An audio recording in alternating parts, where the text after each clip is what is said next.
সামাজিক যোগাযোগ মাধ্যম স্ক্রল করতে করতে চোখে পড়ে ঢাকার একটি ইংরেজি মাধ্যম স্কুলের শিক্ষক নিয়োগ বিজ্ঞপ্তি, যেখানে একজন শিক্ষকের জন্য বেতন ধরা হয়েছে মাত্র 10,000 টাকা।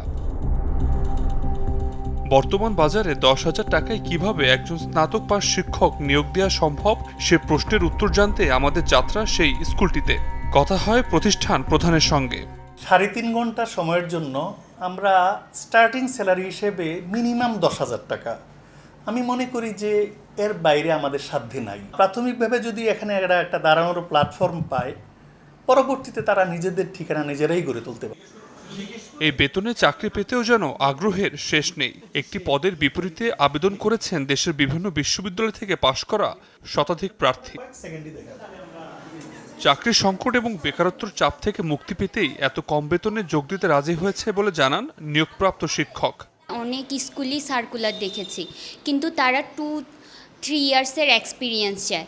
ফ্রেশারদের জন্য কোনো অপরচুনিটি থাকে না। বর্তমান বাস্তবতা এটা খুবই একটা লিমিটেড স্যালারি, এটা আসলে আমাদের বাস্তবতার সাথে যায় না। প্রাথমিক শিক্ষকদের গড় বেতনের দিক থেকে দক্ষিণ এশিয়ায় বাংলাদেশের অবস্থান তলানিতে। ইউনেস্কো প্রকাশিত এক রিপোর্টে উঠে এসেছে এমন তথ্য। সংস্থাটি জানায়, মালদ্বীপে একজন প্রাথমিক শিক্ষকের গড় মাসিক বেতন যেখানে $953, ভারতে $284 আর পাকিস্তানে $206, সেখানে বাংলাদেশে মাত্র $150 থেকে $170 কাছাকাছি। জাতির সেরা সন্তান। শিক্ষাবিদদের মতে, শিক্ষকদের মানোন্নয়ন নিশ্চিত না করে নতুন নতুন স্কুল, কলেজ ও বিশ্ববিদ্যালয় প্রতিষ্ঠা করে শিক্ষা খাতের কাঙ্ক্ষিত পরিবর্তন আনা সম্ভব নয়। তার স্বতন্ত্র পে স্কেল শিক্ষকদের জন্য, যে কেউ যদি একটা স্কুল খুললেই হবে না। মেধাবীরা যদি শিক্ষকতায় আসে, যোগ্যরা, ক্যাপাবল এবং আগ্রহের সাথে শিক্ষকতায় আসে, তাহলে এই যে লার্নিং উইথ হ্যাপিনেসের কথা বললেন, তারপরে এই যে আপনি ট্যাবের কথা বলেন, স্মার্ট বোর্ডের কথা বলেন, কোনো কিছুই আর লাগবে না। ওই মেধাবীরাই তখন এগুলাকে কাভার করে ফেলতে পারবে।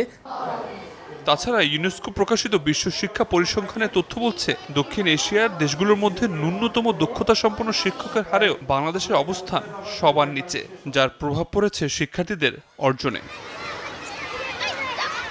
একটি শ্রেণীকক্ষে ভবিষ্যৎ গড়ার দায়িত্ব যাদের কাঁধে, তাদের ভবিষ্যতে যদি অনিশ্চিত থাকে, তবে একটি মানসম্মত শিক্ষার ভিত্তি কিভাবে শক্তিশালী হবে, এ নিয়ে যেন শঙ্কা প্রকাশ করেছেন শিক্ষাবিদরা।